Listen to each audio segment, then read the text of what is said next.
our very inexperienced Speaker of the House, Mike Johnson from Louisiana, says, okay, Joe Biden, I'll give you some aid for Israel, but the amount that I give you, you have to reduce that amount from the budget for the IRS. And by the way, it's not going to be any aid for the Ukraine.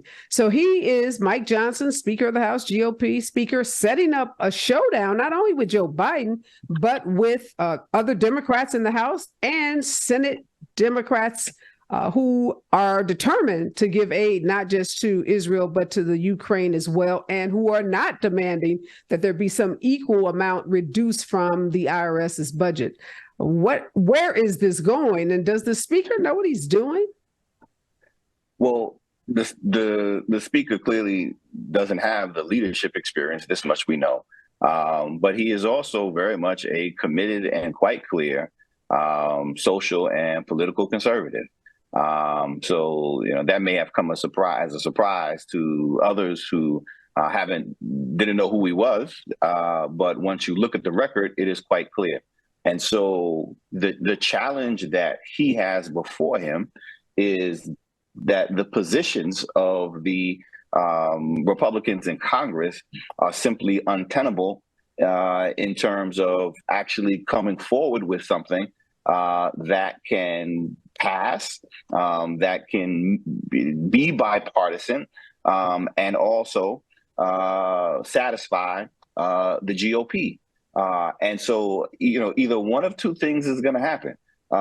Either he's going to come forward with a compromise measure that passes with a small number, but a minority number of Republican votes and a large number of Democratic votes. And if he does that, then say hello to Mike McCarthy, right? I mean, that's what got him in trouble, the speaker ousted before. Or he doesn't come forward with anything.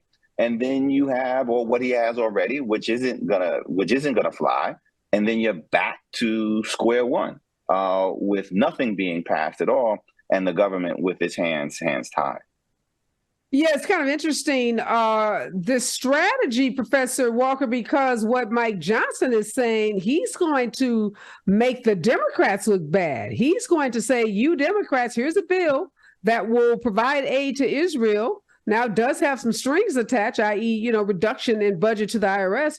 But if the Democrats vote against it, he then goes on Fox News and says the Republicans were ready to give aid to the Israelis. It was those Democrats who refused aid to Israel. Is that going to work? Or I guess the other possibility is he forces the Democrats to agree to some reduction, obviously not an equal reduction, to the IRS's budget. And then he goes and claims victory with respect to getting some reduction in the budget. Yeah, so this is not going to work. There are a couple things at play here. Speaker Johnson is very inexperienced. He really didn't, he certainly wasn't among the senior leadership when it comes to the Republican Party. That's A. B, he's an ideologue, right? So he's got that, reason why he's speaker, as Dr. Jeffries talked about, is because what happened to former Speaker McCarthy. So he's a right-wing ideologue who's anti this, anti that. So, but the bottom line is, and I've said this consistently, the numbers are so small in terms of the Republican majority that you have to reach consensus. And the also thing is the chamber on the other side is run by Democrats. So when you say reach consensus, suppose all the Republicans say, okay, we're going to vote for this bill in its current form. And you Democrats are, if you guys vote no for it, you men and women, then you all are the ones, I'm going to say, don't want to provide aid to Israel. You're not supporting your own president's agenda to provide aid. The problem with that is a member of his own party, Minority Leader McConnell, has already come out this weekend, and then again on the floor of the Senate today to highlight that you cannot decouple aid for Israel when it comes to other issues, border security, which Republicans are always talking about, and also funding for Ukraine. Schumer and McConnell on the Senate side say it's DOA. It's not going to happen. I get that when it gets across the aisle, but let's just stay with the House. Suppose the Republicans, it hasn't happened recently, but suppose they decided to hang together To say we're all going to vote for this because we get some budget reduction and we hate big government, and this is the first step towards reducing the budget. So, Professor Jeffries, this could be smart on the part of inexperienced Mike Johnson. Well, I think there's limited upside to it. I think the proposal in the moment right now certainly will get some, applause from the GOP. But if they are serious, they understand. If they're serious about aid to Israel, then they understand that they can't decouple it, that it won't be decoupled from Ukraine in particular, and that it won't fly on the other side of it won't fly in the Senate.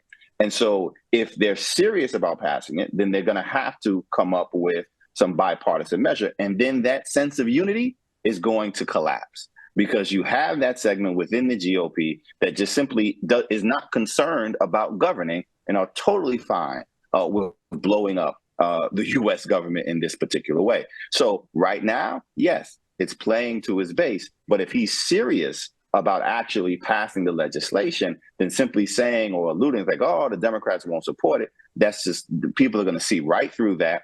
And then they're going to be back to where they were when Kevin McCarthy was run out of office. Yeah, I'm not suggesting that he's serious. I'm just suggesting that he's posturing, and Democrats better be careful so that they don't look like they're the ones holding up aid to Israel. Now, yeah, you're right. There's no history here to suggest that Republicans are serious about governing. And we know that Mike Johnson has to walk a tightrope because he could find himself one person standing up saying, let's vote to oust him.